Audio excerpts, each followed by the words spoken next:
that to you as part of the thing. All right, go ahead. Okay, we're ready? Yes. Today is August 8th, 2018.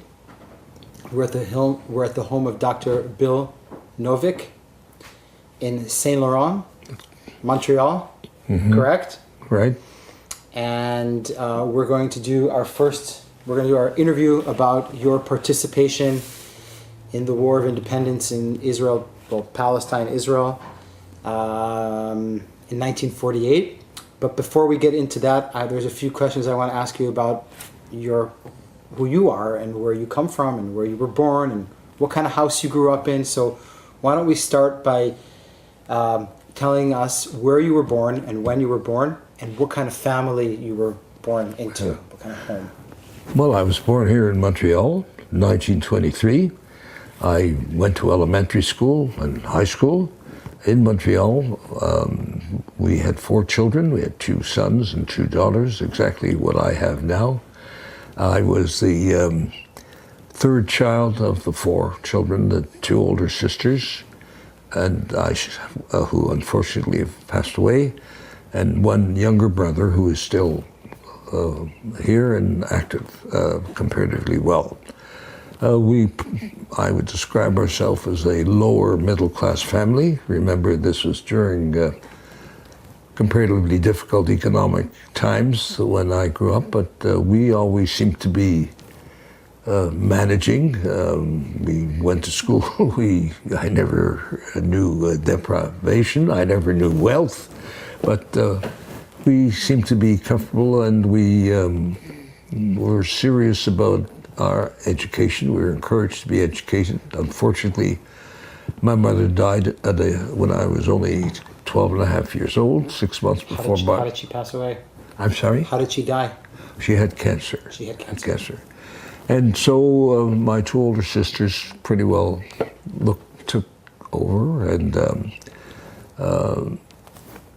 at the age of 18, of course, the war was on. We'll get to that in a sec. I want to just ask you a little bit about your upbringing. Where were your parents from? My parents were from, well, at that time it was Russia, but it was Lithuania and I think Poland. I think my mother came from Lithuania and my father from Poland. Right. From Poland. Yes. And they met here in Montreal? Yes. Here, let's have some water. That's perfect. They met here in Montreal. So you're first generation. Yes. You and your siblings. You guys are first generation. Your parents came from the old country. That's correct. And how do you pronounce your last name? Novick. Novick. That's right. And what do you know a little bit about your parents' background before they came here, like about their families or their upbringings? I'll pour some water. Well, Thank you so much. Thank you. My father had served in the Russian army, apparently, and he finished his time in the Russian army. He had a brother who was living in Manchester, England, so he went there and spent a little time with him and then came to Montreal. He had no family here. He never had family here, but he had what was called Landsleit, and he heard that opportunities were better here. And this is what he did. My mother had family here. She had parents and she had siblings. So she had a comparatively large family. Some descendants of her side of the family are still alive, and we occasionally see them here in Montreal. Did you grow up? What was your father's profession? He was a small contractor. He did certain things for big clothing factories, right, doing small contracting work for them. That's about what I can tell you. He died suddenly at the age of 65. I have to explain to you, I was out of town after I went into the services. I never really lived in Montreal. I was out of town either at university or for a short time in Israel and training in New York. So I was, after the age of 18, I spent very little time at home. And he passed away while you were gone. Is that correct? Right. Yes, while I was out of town. While you were out of town. Growing up in Montreal in the 1920s, 1930s, what part of town did you grow up in? Well, we grew up in what was now termed the east side of town. Of course, now it's very gentrified. Right. We owned our own home, Okay. and Wow. so we were comparatively comfortable Yep. that way. But we were in the east, what is termed the east section. We were actually in a street where there was mixed people living. We had French people and we had some English-speaking people, which was a little unusual. We were not in a totally Jewish ghetto area. Did you witness as you were growing up any anti-Semitism? Was there any? But to say that I personally witnessed it, no. We of course went to a Protestant school board. That was So you went to a public school. that was necessary for Jewish kids to go to a Protestant school. Right, the day schools were not as yet functioning. I did go to a Talmud Torah after school for a while, and although the high school I went to was a rather famous high school in Montreal, it was solidly Jewish, called Bing High School. I think there were only 3 or 4 non-Jewish students. Apart, the faculty were not Jewish, but the student body. So you didn't really have to deal with any of that stuff. Not in high school. I never physically. I never came across any, shall we say, physical anti-Semitism.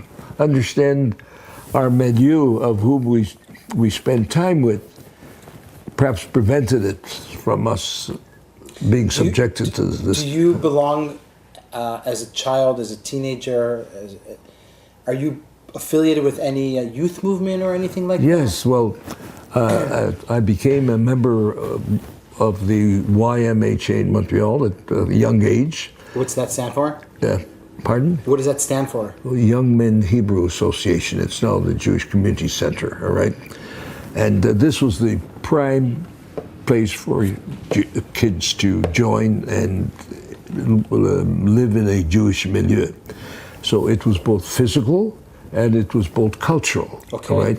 I became very involved with a group of teenage boys. We formed into clubs. The girls had their own section that Sure. time, their own building. And to this day, I am still, the few that are still alive, I'm still friends with, okay? Okay. So this led to lifelong friendships. And also, it created a Jewish bond that I been very proud of all my life. I should also add that my father, when I knew him, was president of a synagogue for a while. I mean, he served the term as president of synagogue. So naturally, You were active. Well, there was no youth group in that synagogue in those days, but Right. I was fairly cognizant of Jewish observance, all right? And Was your home kosher? Was it a kosher home? it was while my mother was alive, but not afterwards. Not after. Right? So about this youth movement that you belong to. So when you say you do physical, It wasn't a youth movement. It was kind of like a community. yeah. You said you did physical. You guys did sports or hiking, stuff like that. It was sports, and it was drama, it was culture, it was lectures, it was Jewish holiday observance in the secular manner, and the Onek Shabbats, and things of that nature. Sure. And that was outside of school, that was our life. That was where we met friends, that's where It was also it was a social ring also for. It was social, yes, but that was the center for Jewish youth at that time, for male Jewish youth. It wasn't until after the war that it was integrated with girls. With girls, okay. The girls had their own. Sure. And we used to have socials, of course, supervised socials. Of course, you got to keep it kosher. Yes, that kept it kosher. Right? Okay, yes. And I'll tell you, when you're growing up in in the late 30s, let's say in 1943 you're 20, so in 1941 you're 18, correct? So when you're like 16 years old, 15, 16 years old, you guys must be getting all of these news flashes about what's happening in Nazi Germany. I'm talking about before the war. Kristallnacht and, you know, things. You know, this Do people talk about it? Are you? Yes, we were aware of this. At the Y, we were, as part of our Jewish heritage studies or Jewish heritage exposure, we became knowledgeable that now the degree that we knew of what was going on, we even at that time had met some refugee families that had settled in Montreal, and their kids would come to the Y to become integrated into Jewish communities. So we knew. So you dealt with that firsthand. We saw with these people, at least, with some of them. But you remember, I was in my final year of high school when the Germans overran France and defeated everybody. Norway, Denmark, defeated everybody. Belgium, Holland, France, you name it. Right. At that time, I was 16, okay? And going on to 17, all right? So you were old enough to understand the implications? Yes, no, we were well aware of what was going on in the world, okay? And of course, at that time, Canada's in the war. Canada was at war in September 10th, 1939. I remember the date that Canada declared war, okay? Do you remember where you were? Do you remember the actual moment, or you just remember the... I remember that day generally because I remember the German invasion of Poland, which was September 1st. The English and French declaration of war was September 30th. At that time, Canada was part of the British Empire. It was not a truly independent country on its own, but was considered to be a dominion, all right? And the Dominion then followed suit and declared its own war. Of course, we were in Quebec, where there was a difference of opinion as regard to the war, because there was a very strong Catholic and among the French Canadian population, who were the majority here in this province. They still are. So things were bipartisan, shall we say, all right, to a significant degree here. All right? It was tense. It was. No, I wouldn't say it was bipartisan in that there was a significant number of French Canadians who were not pro-British or were not anxious for Canada to declare war. Or maybe they were pro-Vichy, or maybe they were... There were pro-Vichy. There was pro-Vichy elements here, all right? It didn't affect me personally. I had nothing to do with them, but apparently there were anti-Semitic parties here. There was an Adrien Arcand who ran an offshoot of a Nazi-like party here in Quebec. What was his name? He was tolerated. What was his name? Adrien Arcand. I remember his name. All right, he was interned later on in the war, but he was a rabble-rouser for, I guess, all through the 30s, into the early 40s. Huh, never heard of him. Interesting. That's what I like about interviewing people, is learning. And another thing is that in France there was a definite separation of church and state, all right? But here in Quebec, the church was very much part of the state. I mean, not from a legal point of view, but from a power structure point of view, the church here was all powerful. And many priests from France settled in Canada, and they brought with them very pro-Vichy and anti-Republican, shall we say, type of views, okay?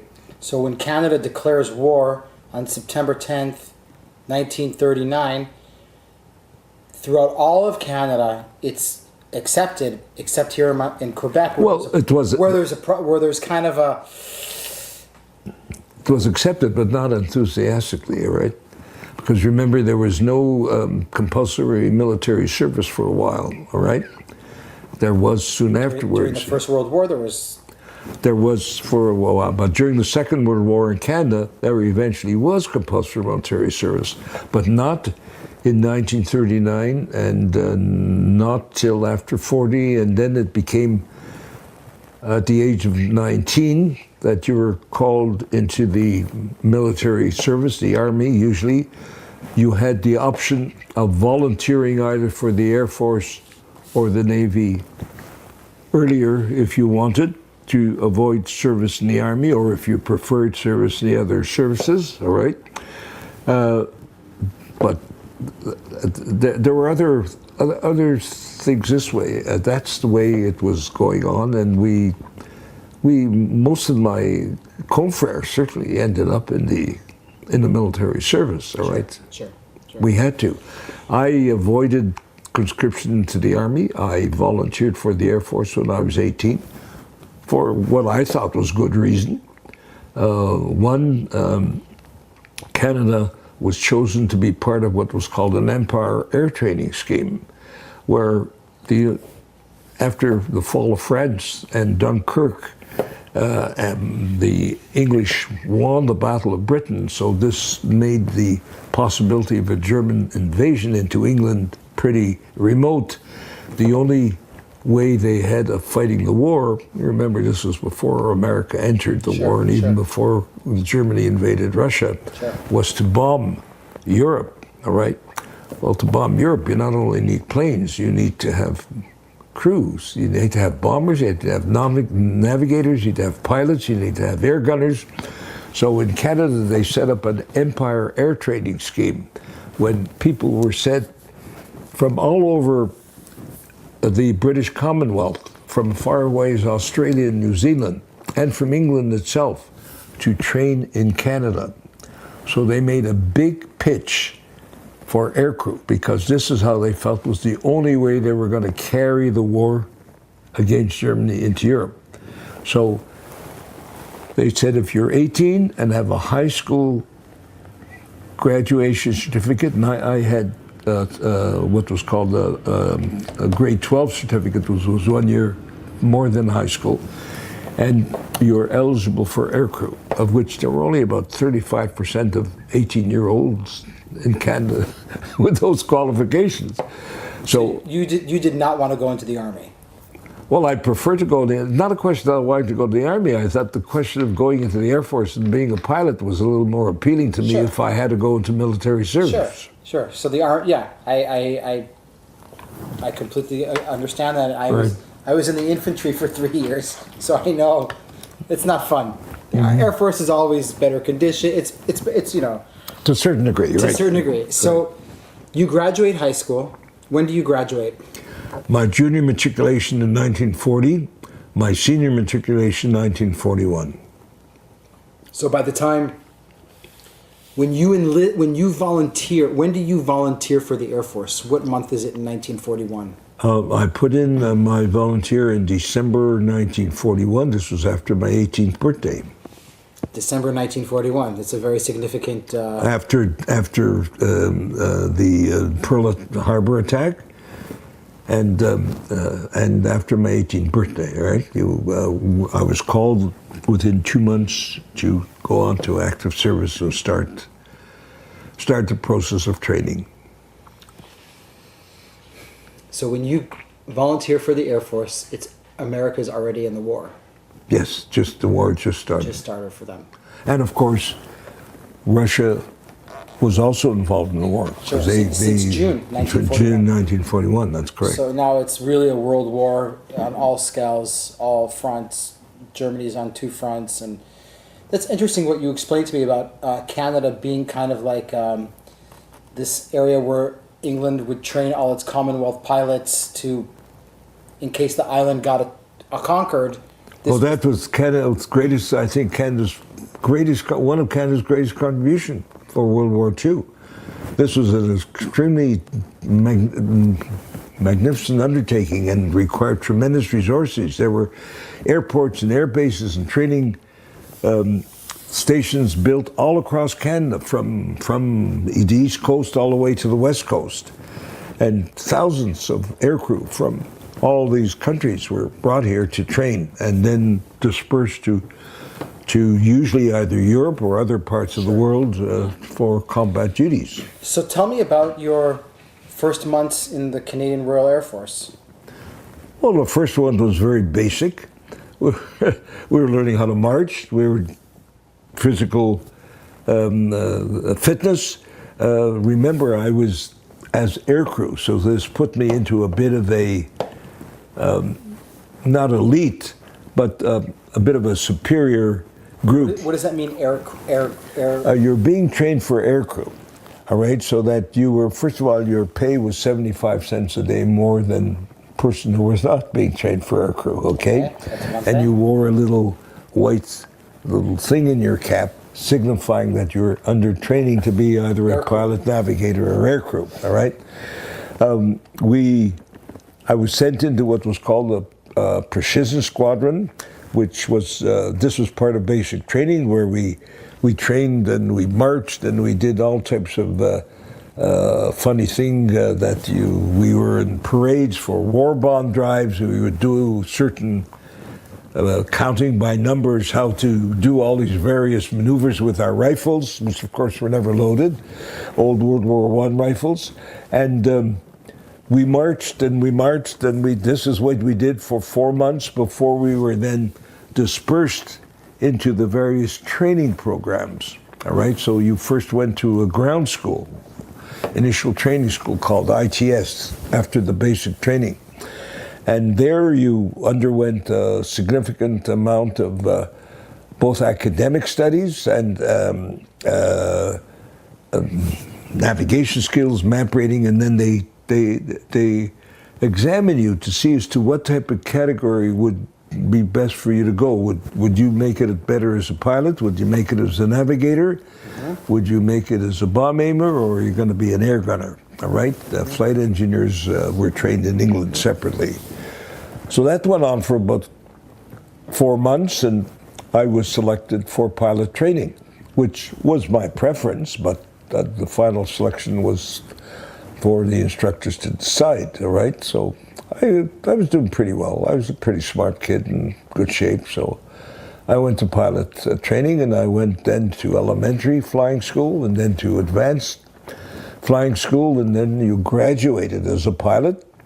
I was sent into the bomber stream because by that time the Battle of Britain had been won and they needed more bomber pilots than fighter pilots, okay? So I was sent into the bomber stream, which suited me fine because aerobatics, turning on myself all over in the air, I had to do it to pass my tests, but it was not something I particularly liked or enjoyed. So you became what was the name? What kind of type of aircraft was it? Multi-engine, more than one engine. Yeah. Okay. How many? 4, 2? No, there were two. Only two at the what was called Service Flying Training School. What was the model of the airplane that you flew? The Avro Anson, which, as a matter of fact, were used as bombers in the War of 1948 when the Israeli Air Force got a hold of a few of them.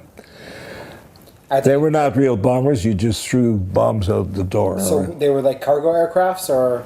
No, they were just aircraft that was twin-engined, and you could seat about 4 people, but basically you were being instructed how to fly a twin-engine plane in a variety of circumstances, day and night, with a variety type of navigation skills that you needed, and you graduated, and then I was posted overseas, all right? Meant that I was sent to... How long from when you enlisted, how long from when you volunteered and went into the Air Force until you got your wings? I started my training in February. I enlisted in December. I was called in February, and I started training February. I graduated in the end of April with my wings, but that was not meaning a fully trained pilot. I had finished my basic training and I earned my wings, okay? That was that. And you were selected for a variety of things. Some people, usually the older ones, were kept in Canada as instructors for the younger coming up. Most of us were sent overseas. Some were given other assignments, but most of us were sent overseas. So you're not a fighter pilot, you're more of a bomber. Correct. What is your first assignment? Pardon? Where are you sent? I'm sent to England. We're going to Halifax to wait for a troop ship to take us across the sea. We got on the troopship at Halifax and we went to Liverpool. From Liverpool, we were sent down to a coastal city called Bournemouth in the south of England. This was the depot for Canadian airmen being sent overseas. And from there, we began more advanced training, ending up into combat duty, okay? The first training we had was called Advanced Flying Unit. It was, again, twin-engine planes, Yep. and basically learning how to fly under blackout conditions in the bad English weather, all right? Which was very different than what we had in Canada. Definitely. So this went on for 2 months, okay? Then we were sent to what was called an Operational Training Unit, OTU. An Operational Training Unit is where the various type of aircrew came together, and navigators, bomb aimers, air gunners, okay? So I got here, and they put us all together in a big... Created a crew. And they said, pick your buddies and create a crew. So I, by chance, bumped into a Jewish chap whom I only knew very cursory in Montreal, and he was a navigator. Uh-huh. So he and I crewed up and said, all right, now let's find ourselves a bomb aimer and let's find ourselves 2 air gunners, okay? So we went around looking, and we both agreed we didn't want any wild Indians. We wanted nice, steady guys, and we sort of looked around to see if there were any guys a little more mature than perhaps the average. And we found 2 nice guys to be our air gunners. One was married, so he at 26 was already considered an old guy. Yeah. And then we found a bomb aimer who was, by the way, as of the last I heard from him, he was still alive in British Columbia at the age of mid-90s, and I did communicate with him right after a long hiatus. So then we had 6 people as our... Pilot, navigator, 2 gunners. And a Radio? bomb aimer. And I'm sorry, a radio operator. And what about the bomber?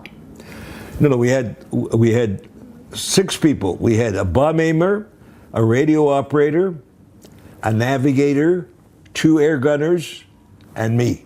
No co-pilot? No we didn't have co-pilots. The Canadians, the Americans can't understand that. Or even, I don't know, the Israelis can't either. Okay. I never flew with a co-pilot, okay? Uh-huh.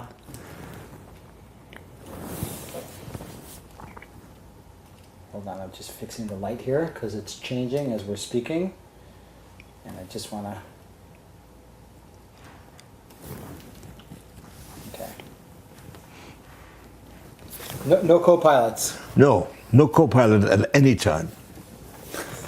All right, there were probably co-pilots for other reasons, but there was no co-pilot in Bomber Command. All right. So you're a crew of 6, and you're the captain. You're the pilot. That's right. And you and the navigator. What's his name?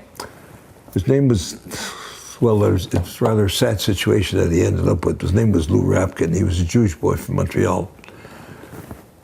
It's a rather sad situation, the way things ended up with him, but that was after the war. That was after the war. Okay. Right. So you and him picked the crew. Picked the crew, yes. And He was a very good navigator. I want to give him credit, all right? And so that was not then later on we picked somebody else up, but this, if you want me to continue on. Sure. So this then required another 2.5 to 3 months of training as a crew of 6 people. And what did we do? We just flew together as a crew. We could drop bombs because this was a Wellington plane, twin-engine plane that had been the mainstay of Bomber Command in the early part of the war. And our gunners would practice shooting, that they would have another plane towing a target, and we'd be up in the air, and our gunners would be firing away. And then they also used us as decoys for the bomber force. We would go over just to the coast of France to try and entice the German fighters to come our way, while the bombers went around another way, and we would drop leaflets. Mainly leaflets telling about the victories on the Russian front against the Germans. In French. In France, because to explain that to them, hoping that the German soldiers would pick up the leaflets as well. This went on, and then we graduated from the operational training unit, and we were sent to what was called a heavy conversion unit. Heavy conversion units is where you graduated from twin engine to 4 engines, okay? And at that point, you picked up a flight engineer. A flight engineer was a mechanic who had some training in flying with airplanes. There were no Canadian flight engineers. There was an Englishman, okay? By the way, he just died at the age of 101, and his family is visiting me this September here in Montreal, okay? And he was our flight engineer. Because the 4-engine bomber was much more complicated, and he's the one who had to check the fuels and had to keep an eye on the engines. And the 2-engine bomber, I did that, all right.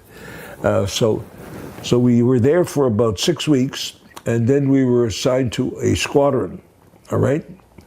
Now, there were 6 bomber groups, and number 6 was the Canadian bomber group that consisted of 13 bomber squadrons. And so I was just told where to go. I was sent to a place in Yorkshire, and I was assigned to 433 Squadron, okay?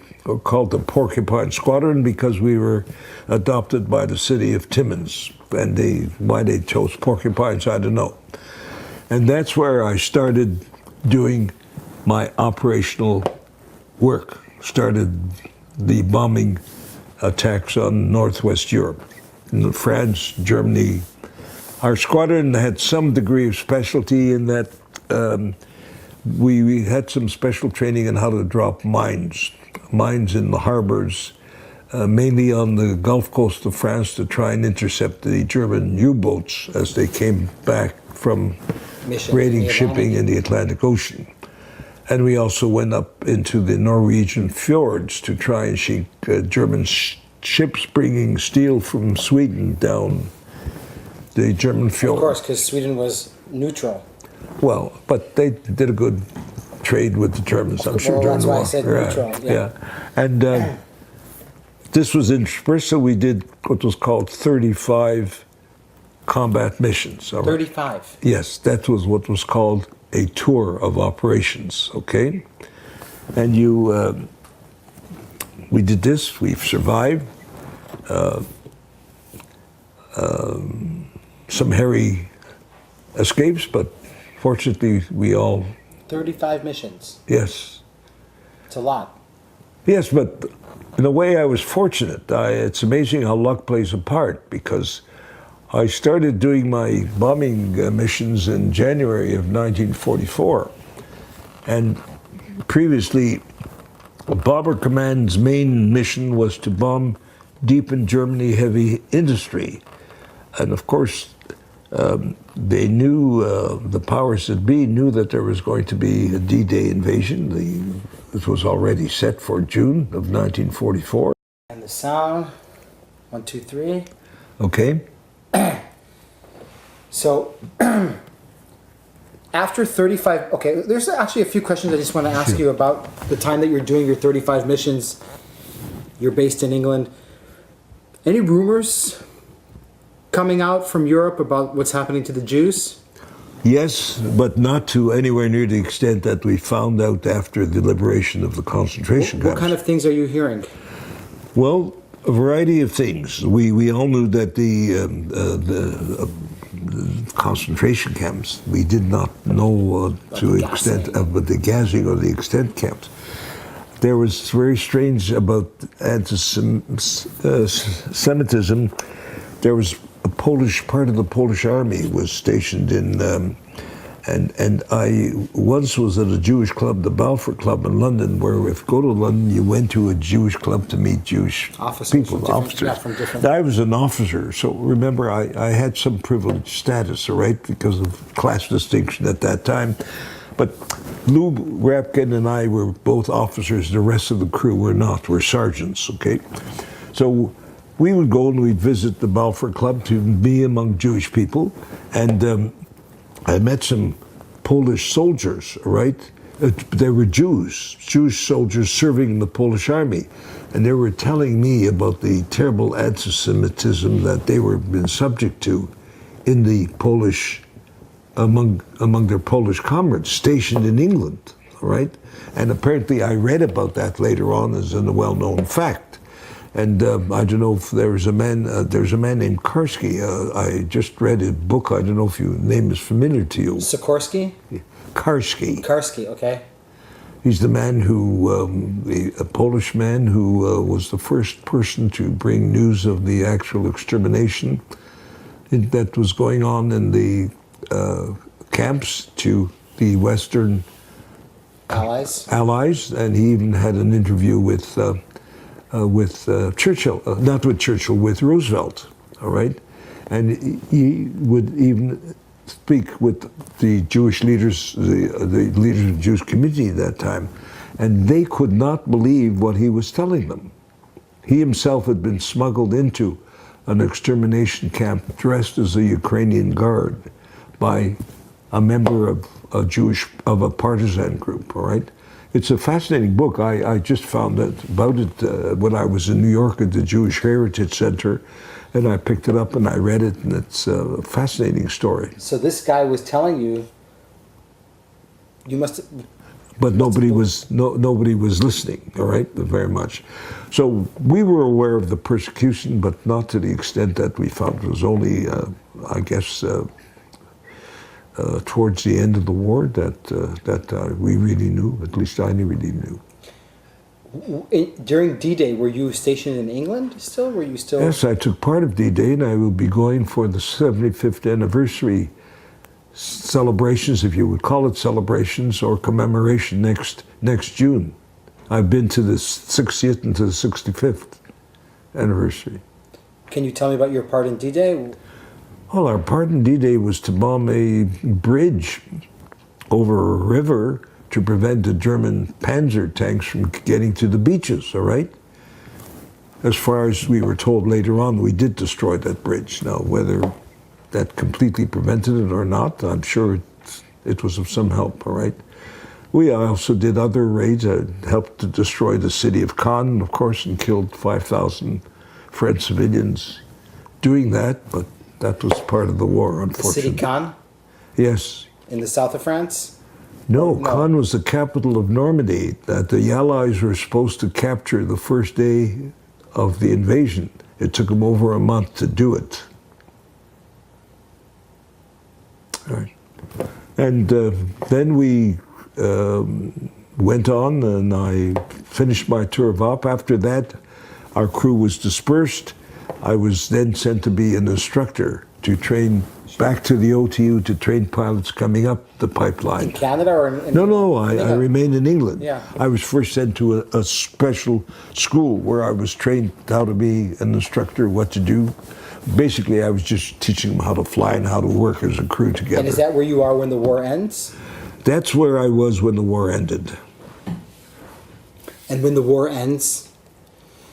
Well, the war ended, the war in Europe ended, okay? Europe, not in the Pacific. And that was May. But they couldn't bring people back to Canada because they only had so much shipping, right? So we just hung around, did very little except sports, movies, variety of things. And then on August, I was on a troop ship going back to Canada with orders that I would be sent to the Pacific to take part in the war in Japan, against Japan.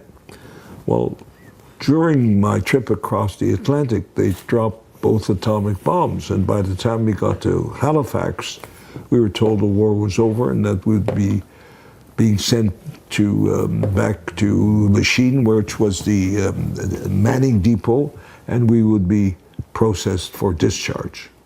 And is that what happened? And that's what happened. So when you get discharged from the Air Force, from the Royal Canadian Air Force, what do you want to do with your life? Well, I had plans. I had plans. Tell me about your plans. Well, I had hoped to go into medicine. It's one of my thoughts. My sister was a nurse, and my older sister was a teacher. Actually, she ended up being a vice principal at a Jewish day school.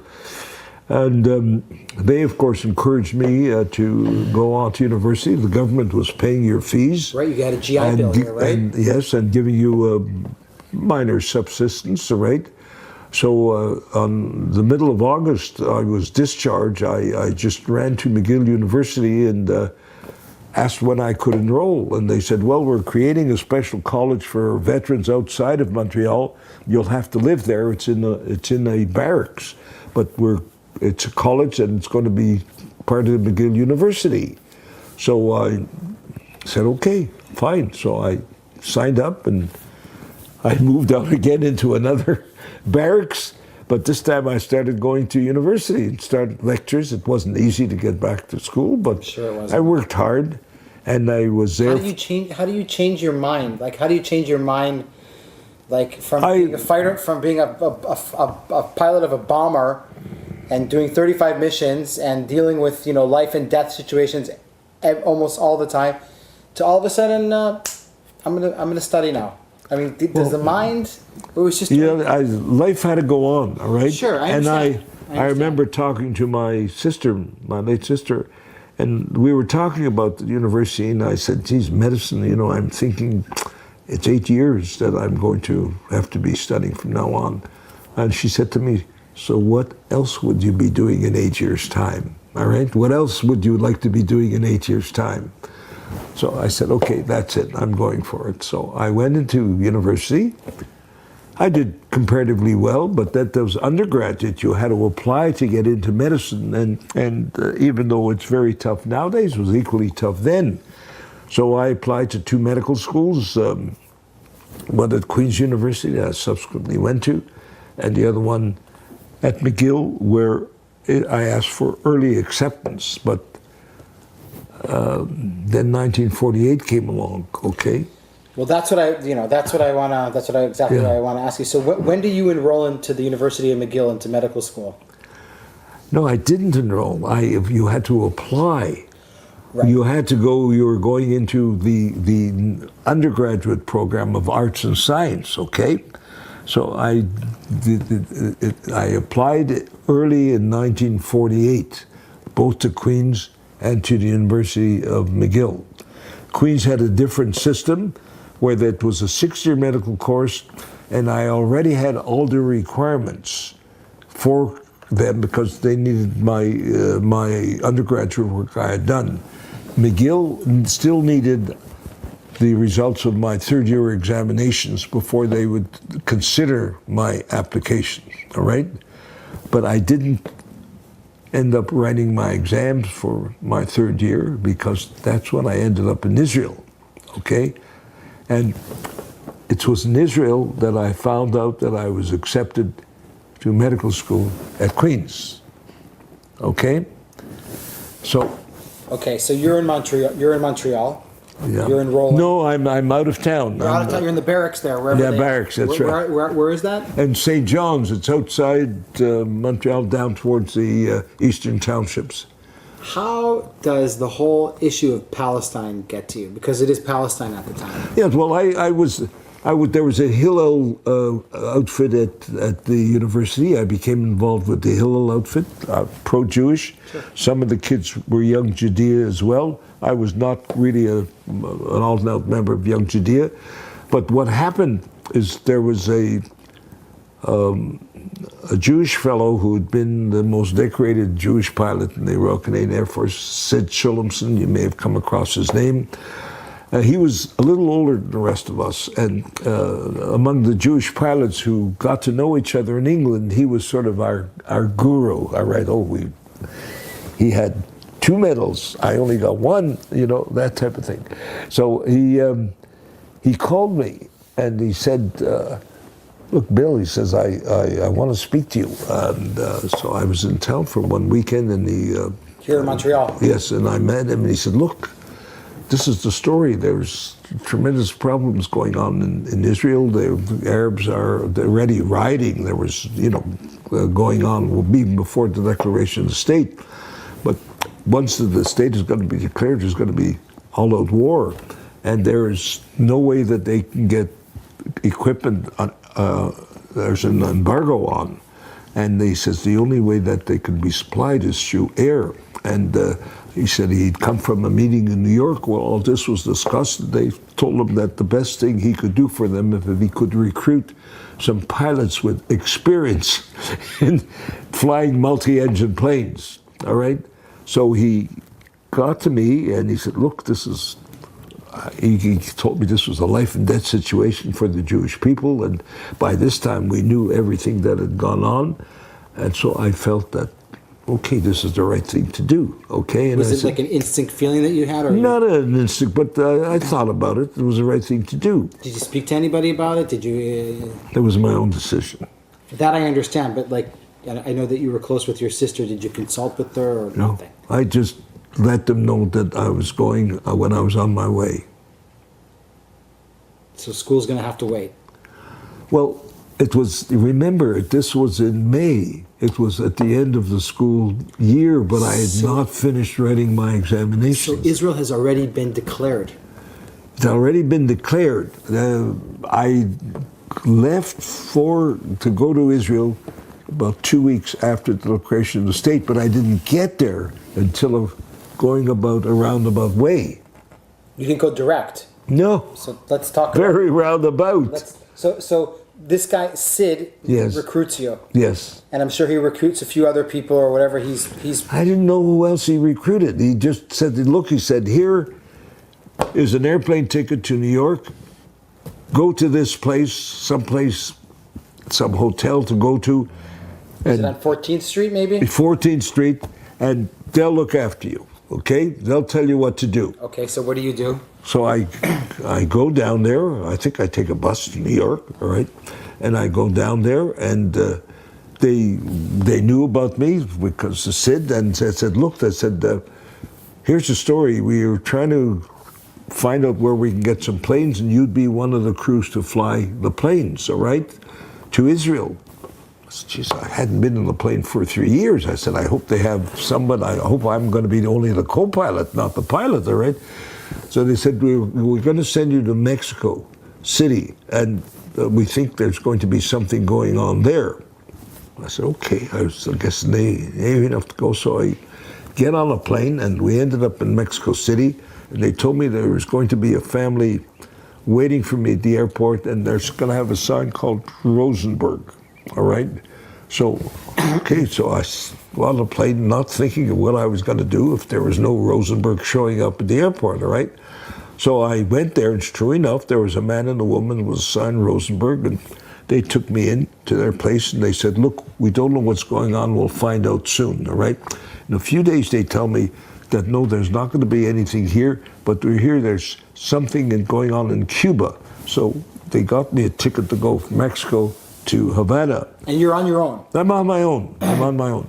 So I go to Mexico, Havana, to Cuba, and they tell me to go to a Jewish restaurant. Name of the Moshe Pipik was the name of that restaurant. What was the name? Moshe Pipik, all right? Was a very famous Jewish restaurant in Cuba. Okay. And so I get there, and they told me where to stay at a hotel, and they said to me after, no, there's nothing doing here. You're going to go to Puerto Rico. So San Juan. So I go to San Juan, and I'm a little fuzzy with memory as to exactly, there was a group of people that I met. There must have been about 12 or 14 people. And the story was that 3 B-17s were going to be flown out of the States, basically smuggled out of the States, and be flown to Puerto Rico. And this group of people, including me, were going to be formed into crews and fly. I didn't know. I'd fly to Israel or where. I was not aware of what they were going to do. So anyway, they formed us into crews. I was going to be a second co-pilot. And they said, no, you're not going to Israel. You're going to Czechoslovakia. All right? Okay, but you can't fly from San Juan to Czechoslovakia. You have to stop somewhere to fuel. So the only place to stop is in the Azores, a small island called Santa Maria. Azores are right off of Portugal, isn't that correct? Portugal, yeah, Right. several hundred miles off Portugal. And that these planes, of course, had been stripped. They mainly were junk planes, and the man who sold the planes was a non-Jewish fellow. He ended up serving time in jail for this was a criminal offense, all right, to do. So we take off, and fortunately, there were people who had flown these planes during the war, because I'd never been in one of these. Yeah, it's a totally planes. different plane than you've been flying. Yeah, well, it was 4-engine with different configuration. Yeah, but still, it's different. So, and anyway, I'm in one of the planes, and the only way we're navigating is there was a navigator an American guy, Eli Cohn is his name, and what happens is documented in the annals of the Israeli Air Force. And I have a sketch, a drawing to show you that somebody gave me for this. And he was navigating using a sextant because there was no... What was he using? A sextant for the stars as they're going across, because I don't think they had any, or they had any radio. It was very short wave, all right, and that they could only talk to a tower. They couldn't talk anywhere. So, but halfway over the ocean, he was shooting the stars to make sure we're on line to go to the Azores. He jumped down from this little observation period, and he jumped onto some plastic that had been covering a gun turret, all right? And the plastic broke, and the lower part of him fell out of the plane, all right? So needless to say, this created a bit of a panic, all right? And because the pilot could slow the plane, unfortunately he got wedged in, so he couldn't fall further in. But the rest of us were trying to pull him back into the plane. And the pilot would slow the plane to make it easier for us, but below a certain speed, the plane began to wobble and almost stall. We finally managed to get in, and he was fortunately not hurt, and he settled down emotionally to navigate the rest of the trip. We landed in the Azores, and we were not allowed to get off the plane, and there was people there obviously associated with the Haganah who had arranged for the planes to be refueled, and I remember they brought us sandwiches to have food, and we got out on the runway to relieve ourselves, and then we jumped back in the plane and we flew. By this time it was getting daily. How many crew members are you in your plane? Well, there were not a crew. There was a mercenary Gentile guy who had been hired. He had been The pilot? a pilot, a colonel in the Air Force. He ended up being a drunkard, and we threw him out of the seat. And there were two other guys who'd had experience, and they did fine. And I was relieving some of them by sitting in the co-pilot seat, doing nothing but just looking out the window. All right. There's three planes that you guys are. It's like a little. There's small... three, but we're all going separately because we couldn't fly in formation. All right. Okay. So you land in the Azore Islands. You get refueled, and then you're off to Czechoslovakia. Is that correct? right, and we land in this town called Žatec, which is in the Sudetenland part of Czechoslovakia. Okay. And it was a German Air Force base, and we land, and there's a group of soldiers with an officer in the truck who approach us, and the officer spoke English very well, and he says, "You come with me." He says, "Only I have to have your passports." So this created a bit of a problem. I was going to argue with the guy. There was about 20 soldiers, all armed with guns right behind him, so I gave him my passport. Some of the Americans got a little uptight because they felt they were behind the Iron Curtain. Remember, it was 1948 and was the height of the Cold War, right? The Russians had blockaded Berlin, and the Americans and British were flying food into Berlin. Sure. So anyway, we calmed them down, and we gave them the passports, and he told us to get into the truck with his soldiers. We got into the truck, and we were driving for a little while, and we come into this town. And the truck stops before a hotel, and I'm reading the sign on the hotel, and the hotel says Hotel Stalingrad. And so I remember turned to Eli Cohen and I said to him, Eli, are you sure we're in Czechoslovakia? Of course we were. Czechoslovakia had just turned communist. Just turned communist. Yes, in February. That was the whole reason that the Germans told them to okay with the airlift to Israel, because the Russians were hoping Israel, with its socialist government, would tilt towards them. Is that what happened? Is that what happened? Is that what? So what did you guys do? We went into an hotel. We were greeted. There was a Czech guy who was the liaison guy, Felix, Dr. Felix, whom I remember, and he greeted us and he told us that, look, we're going to be organized to be the airlift from Zatek to Czechoslovakia, to Israel, all right? And the 17s, of course, the B-17s, which became known in Israel as the Hammers, were going to be equipped and be flown to Israel. But I'm not going to be on the B-17s because they have enough guys with experience in that plane. So he assigns me to a guy who was really the hero of the 48 airlift, named Sam Lewis. You may have heard of him. Yes, I have. And Sam Lewis says to me... He flew for Air Alaska. Yeah, afterwards.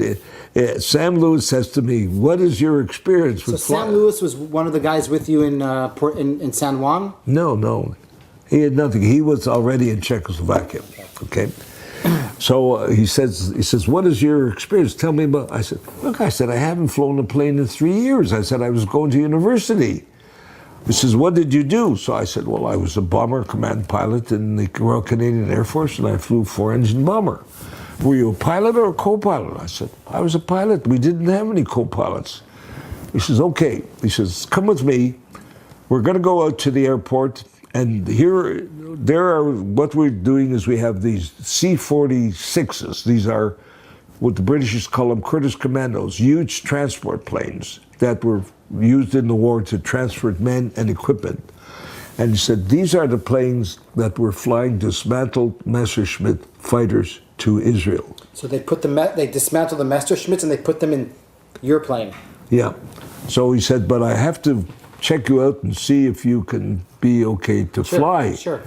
So we get into this plane, and he's showing me the controls and the drills and everything to do, and it seemed simple enough. So he takes off, and then he goes around and he lands, and then he says, "Okay, you take over now." So I had watched what he was doing. I was doing the same thing. I said, "Hey, it seemed to come back to me well. I was able to take off." Land. He says, okay, let's do it a few times. So you do it a few times. He says, okay. He says, you're right. He says, we're going to go to Israel. So how do we fly to Israel? Well, we can't fly to Israel direct. Wait a sec. Before this little episode, you actually the Czechoslovakians are arming the planes that you flew from Puerto Rico. Yeah, we've left them. But they were filled with ammunition and flown to Israel. Is that correct? No, well, that was a thing. They had to be refitted with guns and with bomb bays and everything, and they were then flown to Israel. And one of the planes bombed Cairo on the way. Oh, nice. All right, yeah. It's Israel. All right, there's a guy named Ray Kurtz. Unfortunately, he was killed in a flying accident later. He was a pilot that bombed him. I knew he was one of the guys on the group from San Juan. All right, you see, they were older guys than me, and many of them had continued doing some flying after the war. So they were more experienced. I was the green guy, and I was the young guy. And then I was the only Canadian in this group. Okay, exactly. Which of course was an issue. There was an issue with them. They immediately thought that I was inferior. Right. Anyway, so Sam Lewis was a nice guy. So he told me that, okay, you're going to go to Israel, but you go by the way of Ajaccio, which is in Corsica, and from Corsica you'll fly to Crete, and from Crete you'll turn right, and then you fly for an hour, and you'll hit the coast of Israel, and then you'll turn right, and when they hear your engines, you're going to see lights come up on an airfield, and you're going to land at that airfield. Okay, all right, that's what you say, I'll do that. So. And the plane that you're carrying is carrying Messerschmitts. Yeah, that are dismantled. A Czech pilot would fly a Messerschmitt fighter in from somewhere, from a factory, another airfield. Take it apart. They would take it apart, put the various parts in the plane. Also put some cases with guns and stuff like that and ammunition. How long did it take to load your plane? I didn't watch. They did the loading. I was ready to take off, so I took off, and it landed in Yakio. The weather was comparatively good, so you could see where you were going when he had maps. And we'd have to wait there for a few hours so we could So you then left Czechoslovakia to Corsica. to Corsica, France. Yeah. Yeah. And we refueled there. And then you went down to Crete. That's right. We Right. flew over Italy. Flew over Italy, down to Crete, Down to Crete. refueled there. No, we didn't land at Crete. Okay, you just use it as, okay, and then from Crete, you cross the Mediterranean. Well, Crete was an island in the Mediterranean. Yeah, of You course. cross south, directly Yeah. south of Crete, Crete. you'd hit Israel. Usually took about an hour. Right. Okay? And then Israel was blacked out at that time, all right? There Yeah, was the war was on, blackout. yeah. But you could see the sea and the coastline, Right. even at night, Okay. okay? And you could see the buildings of Tel Aviv, okay? And so we'd go there, turn right, look for these lights, okay? And then land. Now there was a bit of a problem ensued, not problem, it's a funny thing.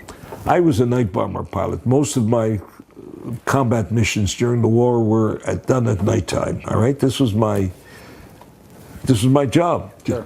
Later on in the war, when we were trying to bomb the sites for the V1 and the V2 bombs, we did some daylight rides, but 3/4 of, or 85% of all my missions were At night. done at night. At night, yeah. So I learned how to take off and land at night. And I would land with lights, without lights, because I was in a blackout country, all right, in England. The Americans were mainly daylight bomber pilots, Right. and they had been taught how to land at night using lights, okay? So I came in, and they could hear and basically see my plane, but I wasn't using lights, because that's the way I was trained, all right?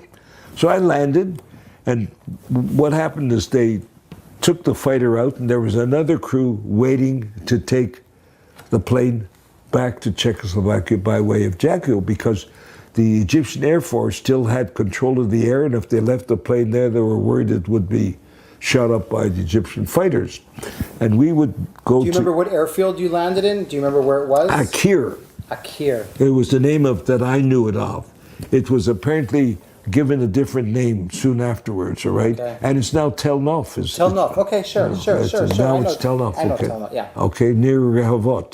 Yep, All right. near Rehovot, exactly. And we were taken into, we didn't stay there, it was only the few people who were staying there, and so we went into the Tel Aviv, where they put me up at a hostel called Bristol, Moulon Bristol, 37 Rehov Ben Yehuda. Ben Yehuda 37? There's a red corner of Allenby and Ben Yehuda, all right? Okay. All right? Sure. And there used to be a cinema called Mograbi, just at the corner. Absolutely. Now it's So a that parking lot. area was called Mograbi, all right? That's how I knew that area. Yeah. Now, apparently some of the Americans, because they made a fuss, were put up at the Park Hotel, more luxurious things. I was there, I didn't care. I was sleeping with 2 other guys in the store. So I was there for a couple of days. Of course, I was odd being in Israel, wandering around, etc. and so forth. And then went back to Anyakio, and then back to... So now they put you on another plane. Same kind of plane? Yeah, it's an empty plane. Yeah, empty. You get But an empty. this time- this is rotations. It's Yeah, like- but this time they would put some bombs on board the plane, Why? because you were going to fly over Gaza, and you had 2 guys with you who were bomb chuckers. So they just threw it out. And they just threw it out, all right? And I don't know who you killed, maybe a couple of camels, I don't know, all right? Anyway, so this went on So you I did- fly back to Czechoslovakia. back to Czechoslovakia. And a very strange thing happened. There was a Jewish community in that town called Zatek. Okay. And these, remember, it was 1948. These are survivors of the camps who, after they'd been brought out of the camps, were in DP camps in Germany, all right? Then they were slowly coming back to their town. And so we could see the people. We would bring chocolate back from Israel, and we would be sunburned. They knew we'd been in Israel. We would distribute the elite chocolate to them, the kids. And so there was one Israeli guy who spoke Czech, all right? And he told me, he said, they're having a meeting in the synagogue, and would you like to come and do it? And I wasn't interested in drinking. The Americans were drinking. They were with gypsy women and all that type of thing. It was not my cup of tea, all right? So I said, sure, I'd be glad to. So I remember going to the synagogue, which was really something that stands out in my mind. And there was a meeting of the Jewish community, all right? And there were two people speaking. One got up and spoke in Yiddish. And to this day, I remember his words. He was a shliach trying to get people to come to Israel, he said. And I remember him saying, Kommt, vor mit uns zu Eretz Yisrael. Help uns bauen unsere Medina. Europe is a bet olam. Die Erde is roit mit dem Blut von unserer Mishpacha. And that I could understand, because I could understand Yiddish, all right? And then a younger person gets up and who speaks in Czech. Of course, I don't understand him, but the guy who was with me is translating for me. And he gets up and says, let's stay here and build the socialist paradise. He says, now that we have a socialist government, we will build a real workers' nation, all right, like that. So I often think of myself, history has answered, that debate, all right? And anyway, what happened, one of the flights, and I forget whether it was my fifth or sixth flight, I was flying and coming over Italy, one of the engines of the plane stopped. I couldn't get it restarted. And I know I couldn't make it to Israel on only one engine. I mean, either I was going to crash in the sea or find an airport where I could make an emergency landing. So I was close to Rome, and I slowly descended and landed the airplane. No radio contact. I couldn't contact the tower else. Just landed the plane on one engine, of course, and I blocked the runway. All right, so this made the Italians rather angry, and the police came up and they began shouting and yelling and screaming at me. And remember, our planes had Panamanian insignia, all right, because this was part of the airlift. Panamanian Airlines. And so the police look in and see this dismantled fighter right, in the fuselage. And so he begins yelling at me, Israel, Israel, Israel, going to Israel. And I said, no, I'm going to Casablanca. This is what we were told to do. We were going to go to Morocco, yeah. Okay, right?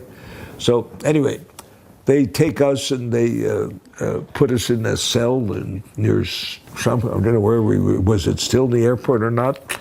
And by the way, by this time I'm with two other guys. One guy is Jewish and the other guy isn't Jewish, all right? And they're supposed to do the navigating for me, all right? And one's supposed to be the co-pilot. He didn't do anything because I did everything myself. And so we were lying there wondering what the hell is going to be, but I figured that, of course, they had taken our passports and we had no identification. But I knew that somebody must have seen all this happening and that we'd be rescued. Sure enough, the next morning, the cell opens and motions go up, and sure enough, there was a guy collecting us, a guy named Agronsky, who was the head of the Mossad in Italy, and he takes us to a villa called Villa Lonkley. I still remember the name, which an Italian family had given to the Mossad to be their headquarters. And this was also a hostel where some Israeli boys were being trained as pilots. One of the guys I met was Mordechai Hood, who ended up being chief of the Air Force at one time. He was getting elementary training as a pilot there. I was there for about 10 days or so, and they said, okay, we're going to fly you back to Israel. What about your plane and your cargo? That was confiscated. They took it? Yeah, they took it. I couldn't die. They were not going to let me fly it back. But there's an ending to that story, all right? Okay. I'll just shove this in here. So he said, but I don't have your passports, and I have to get you out there as a displaced person. So they gave me this certificate.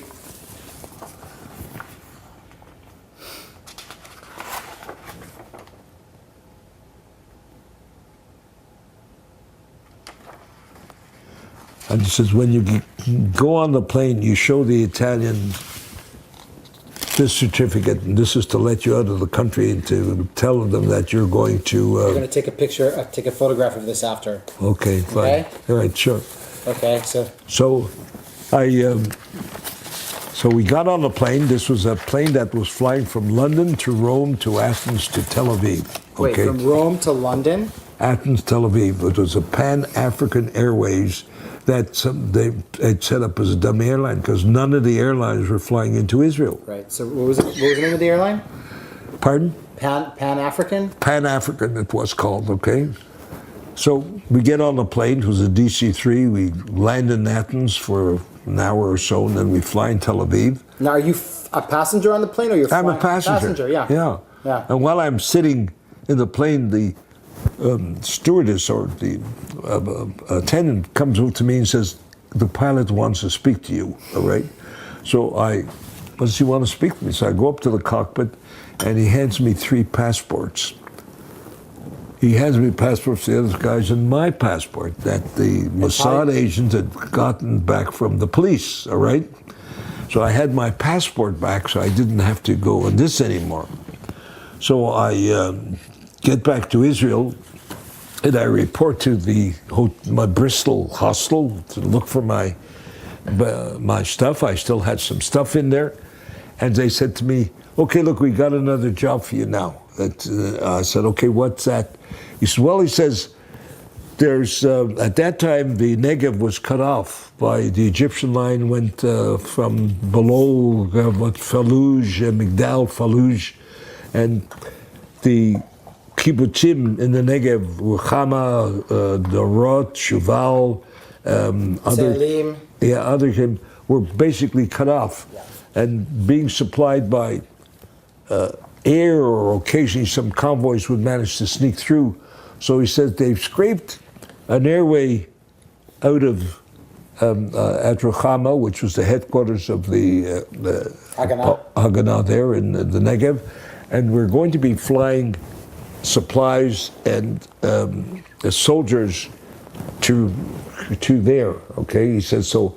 You go with Hal Arbach, who's one of the Americans' more experienced pilots, and he said he'll teach you, show you how to land on this runway, and then you'll fly yourself back and forth. And the idea was to do several flights a night because it was only about a 20-minute flight, all right? Yeah. So I get into the co-pilot seat, and he's taking off, and of course we're looking at this place. It was just a sand, scraped out of sand, and of course just tins with sand and kerosene in it, just lighting the runway, no electric lights or anything. And he lands, and he says to me, look, he says, I don't know if I could turn around, if it's safe or not, because you had to turn around and take off the same way, the opposite way you came in. And when you landed in the desert, the propellers kicked up a lot of dust. So we had to wait till the air settled down. And so he says, go out and make sure that I can turn around without getting the wheel stuck in the sand. So I say, okay, I grab a flashlight and I jump out of the plane, and I'm walking around, banging my feet on the ground, wanting to know how hard the sand is. And a guy comes over to me and he says, hey, I'm Shimshon, I'm in charge here. I said, okay, fine. I said, I'm trying to find out where we can turn around and take off. He says, look, he says, we know nothing about the planes. You're going to have to stay here and manage it. I said, wait a minute, I'm supposed to be one of the pilots flying back and forth. He said, no, I'll fix it up. You stay here, I don't know what to do. So I go jump back in the plane, and I tell Al Orbach. He says, better idea that we have someone on the ground that knows something about airplanes. I said, yeah, you stay here. He says, we'll pack your stuff and bring you down here, okay, for a while. Well, this thing ended up, if anybody was going to ask me, did I do anything really worthwhile in Israel, I would tell them that the 5 or 6 weeks I spent there was probably Where? at Ruchama. How long were you there for? Between 5 to 6 weeks. I can't give you the exact dates right now. Going back and forth, back and forth? No, I was on the ground organizing the airlift, motioning when to land, motioning to take off, how to turn around, Okay. unloading the plane. All I right. get it. So you were like the guy on the ground All I had, making it happen. You were All the, I had- You were the producer. yeah. And then, of course, I couldn't speak any Hebrew. Of course. So they sent down a guy who had been a navigator in the Air Force, very nice guy, to speak with the Hebrew, who spoke Hebrew. So when he and I would stay here, we had a little bunk, and it was, of course, no air conditioning, very hot, and we would just work at night, all right? So during the daytime, I would sleep till it would get unbearably hot, and then I became friendly with the Palmachniks.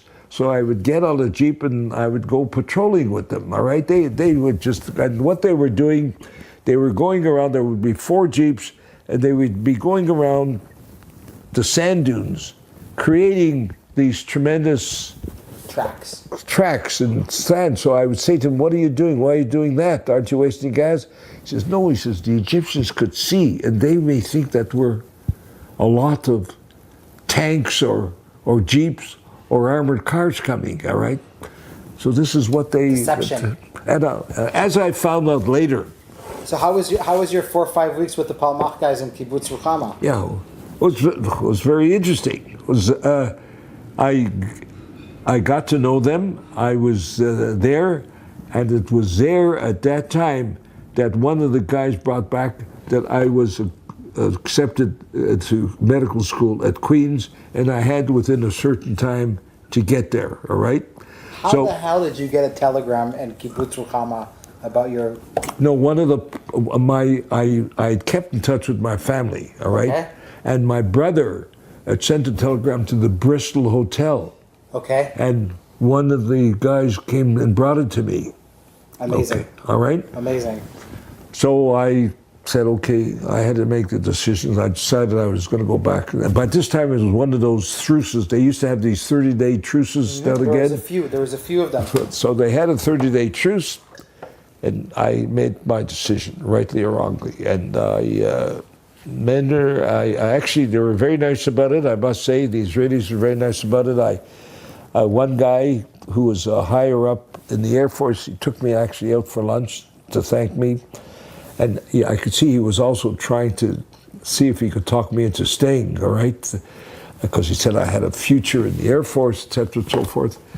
And I said to him, oh, I had enough of this, and I'm going back, all right? And that's the end of the story, all right? So I went back. The Israelis gave me a ticket. I flew back home. I arrived late, but because I was a war veteran, the medical school bent the rules, let me start late, and the rest is history, as they say. Amazing. Okay, so I didn't, when I know about what Jerry did, what Sid Kadloff did, I did. Yeah, but it's different. It's different, and it's not. It's very different. It's very different. When you think about it, a machine has a lot of parts. Yeah. And you're a doctor. Like the body has a lot of parts. And I'm going to take some photographs soon. But that was me in Israel. I moved around a lot, so I've lost a lot of photographs. Right? I want to ask you a question. Sure. How do you sum up this period of your life when you were flying? I mean, you took part in the airlift, the Czechoslovakian airlift that saved Israel. That airlift saved Israel. If that airlift hadn't come in. Well, it was the flyers that flew the Messerschmitt fighters attacking the Egyptian army. Yeah, but how did they get there? Yeah, you get there. How did you guys go? Yeah, of course. It was a very complex thing. We were very lucky, and that was in England. That when I was waiting to come back, and here my sister was a nurse in the Canadian Army.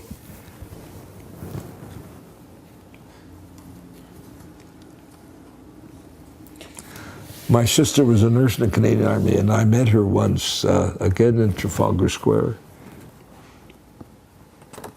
Where's Trafalgar Square? Here. No, Trafalgar Square is in London. In London, okay. Yeah. I just want to ask you about this role, about this period of time in '48 that you came.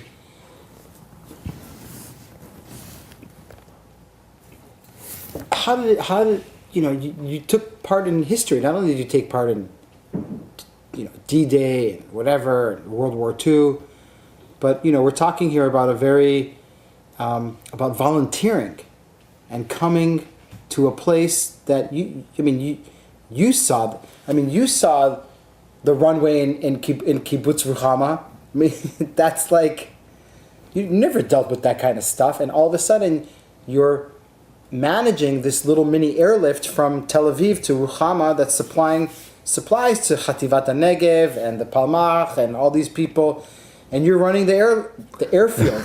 I know, because the airfield. If you look at the history of the Israeli Air Force, that I saw this in Tel Aviv. I went in there, and as a matter of fact, I had a laugh. It's an airfield. All it was a strip. Sure. And there was they have me down as the first commander of the Ruchama Air Base. Strip. There was no air base. Was there anybody there who helped you, or you were alone? Well, it was the soldiers there that they were working, and then people who, don't forget, there were kibbutzniks too. Right. All right. Yeah. There was not only there was food for the kibbutzniks, there was pumping stations brought down.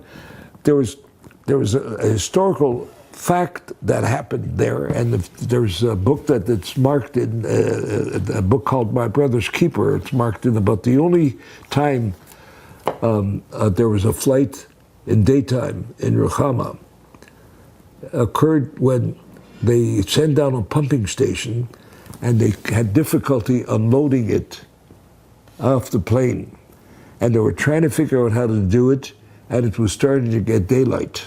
All right. The American pilot, whom I will not name, became panic-stricken that he was going to be stuck in Ruchama at daylight. And so he jumped into another plane, all right, that was going back and took off, okay? So this plane was stuck there with, he and his co-pilot, was stuck there in the field, okay? So the Air Force guy, the Army guy comes over to me and says, look, he says, you better fly that plane back because the Egyptian fighters are going to find out and they'll come and they'll machine gun this part. I said, okay. I said, I don't need a co-pilot. I can fly a plane by myself. So I took off that plane and I flew it back to Kir, to Tel Nov, all right? When it's marked in Air Force history, the only time that they had a daytime flight out of Kir, okay? And anyway, that doesn't have to be, you can cut that out. I don't want that. Tell me, I'm going to mention a name to you, and I wonder if it's familiar. Have you ever heard of he was from Czechoslovakia. He became a pilot in Israel, and he was named Hugo Marom. Hugo Marom. His original name was Meisel. Hugo Meisel. I can't, but I must say, I had limited. I never got to know the fighter pilots too well. I would see him drinking at the bar, but I never got to know. I met Edgar Weissman once. Yeah. And Moti Alon, I think he was. I don't know if I ever met him or not. Because he was killed, of course, later on. Yeah. And I knew the B-17 pilots, Ray Kurtz, and I knew. What I explained to the guy that helped me, Lewis. No, I just mentioned his name. He was the guy that taught me how to land at Ruchama, Hal Orbach. Yeah. All right. He was, and then Sam Lewis. All right. So I knew those guys. All right. But the other fighter. He was one of the. he was Czechoslovakian. But anyways. Oh, here, I wanted to show you something. This was my pass in Israel. Hold on. And I remember I was walking. Uh-huh.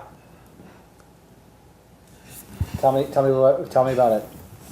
It says Misrad Aliyah, Rishayon Knisa. This is your visa to enter. Stamped. Was that something pilot or something? No, it's not about a pilot. It's hold on.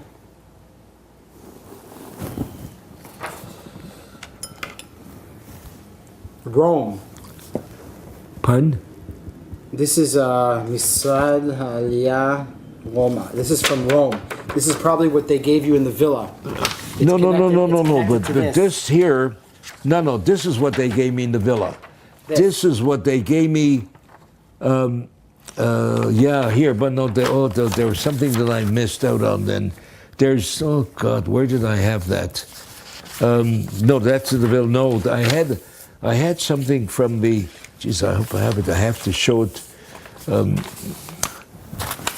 No, I must. No, I had something like that was a pass that I had to show because the military police would be stopping. Sure. This. You're displaced. Papers. No. But I had something given to me by the Israeli Air Force, all right? Right. Saying that I was a pilot in the Israeli Air Force. Let me have a look. Let me see. No, I don't have it. It's somewhere else. I'm going to have to look for that. Oh, damn it. I thought it was in the back of that. No. Wait. No. Yeah, here it is. What? Here. It says here. Rishayon Artzi Arai Lechufsha. This is the Israeli army giving you a permit to leave the country. And it says here that you're a pilot. Oh. It says Novick.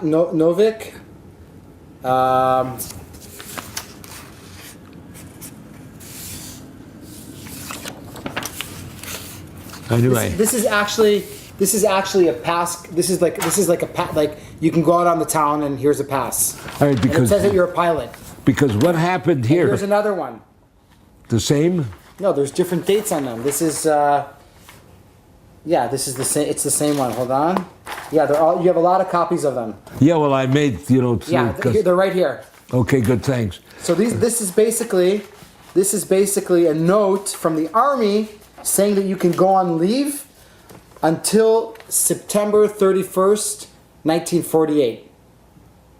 And it was given to you on the 21st of September. So you got 10 days to like go hang out and, have a drink and go to the hotel. Did you ever go to the Machal Club on Hayarkon Street? It was right near your hotel, by the way. It was. That could be, but I was in and out of Israel. You have to understand. Yeah, no, I understand. And then I was in Ruchama. Right. So I if the most I would spend in Tel Aviv would be, a day or two. Right. All right. Right. So I couldn't. Right. I don't recall. But you see, I was stopped once by military police because they were looking for draft dodgers. Right. And so I would show them that pass. All right. And it's I had another pass too. Something, but it says that I was a pilot. Yes, it says here you're a pilot. It says you're a main pilot. Yeah, well, because I was the pilot. Anyway, what can I tell you? Now, what I'm going to do is I'm going to stop the camera right now, and we're going to take some photographs of your photos here. Is that okay? Oh yeah, sure. Whatever. Is there anything we didn't talk about, Bill? Is there anything that I gave you all the information. What did I do? I was taking Hebrew lessons. I met some girls who were teachers. I